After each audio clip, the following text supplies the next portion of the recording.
Hello and welcome. আজকে আমরা রেসমেড এয়ারসেন্স 11 অটোসেট CPAP machine সম্পর্কে আলোচনা করব। এই সিপ্যাপ মেশিনের 5টা কি পয়েন্ট সম্পর্কে আজকে আমরা জানবো, যে কেন আমরা এই মেশিনটাকে পেশেন্টের কাছে সাজেস্ট করতে পারি এবং এই মেশিনটা কোন কোন দিক থেকে ইউনিক।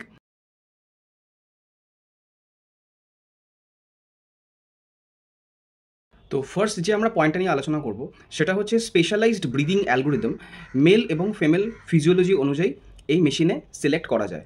অর্থাৎ এই পার্টিকুলার ডিভাইসে for female patient particularly auto set for হার বলে একটি অপশন রয়েছে এবং ফিচার্স রয়েছে, যেটাকে আমরা কিন্তু ফিমেল পেশেন্টের বা মহিলাদের ক্ষেত্রে আমরা স্পেশালি ইউজ করতে পারি এই মেশিনটাতে এয়ারসেন্স 11-এ, যেটা এর আগের যে ভার্সন এয়ারসেন্স 10 এই ভার্সনে কিন্তু অ্যাভেলেবেল ছিল না।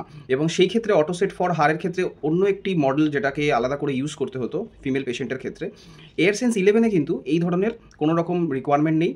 আপনি একটা মেশিনের মধ্যেই auto set for her ultimately female পেশেন্টের ক্ষেত্রে ইজিলি ইউজ করতে পারেন, যেখানে স্পেশালাইজড ব্রিদিং অ্যালগোরিদম ফিমেল পেশেন্টের ক্ষেত্রে আপনি ইউজ করতে পারেন।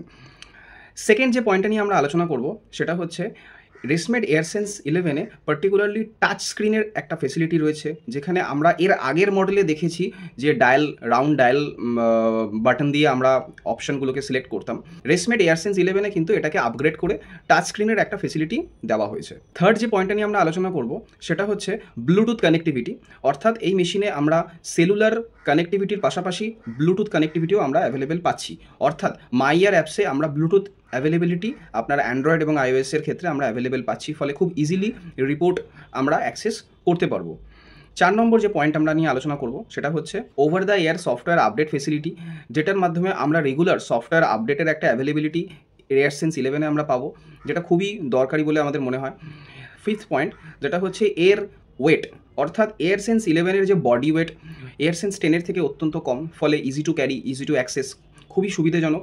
আগের মেশিনের ক্ষেত্রে একটু ওয়েটি মেশিন ছিল এয়ারসেন্স 10, যেটা এয়ারসেন্স 11-এর ক্ষেত্রে কিন্তু অনেকটা পরিমাণে ওয়েট রিডিউস করা হয়েছে অ্যাজ পার পেশেন্ট রিকোয়ারমেন্ট। এবং এর বাকি এক্সপিরিয়েন্সের ক্ষেত্রে আমরা আলাদা করে কিছু বলার নেই, কারণ এয়ারসেন্স 10ও যেমন মার্কেটে লিড করেছে, অবশ্যই এয়ারসেন্স 11-এর মধ্যেও সেই ক্যাপাবিলিটিস রয়েছে।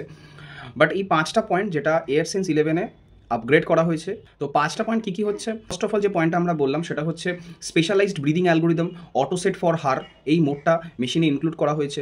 সেকেন্ড যে পয়েন্টটা নিয়ে আমরা আলোচনা করলাম সেটা হচ্ছে এর ব্লুটুথ কানেক্টিভিটি, অর্থাৎ মেশিনে সেলুলার কানেক্টিভিটির পাশাপাশি ব্লুটুথ কানেক্টিভিটিও ইনক্লুড করা হচ্ছে মাইয়ার অ্যাপের মাধ্যমে।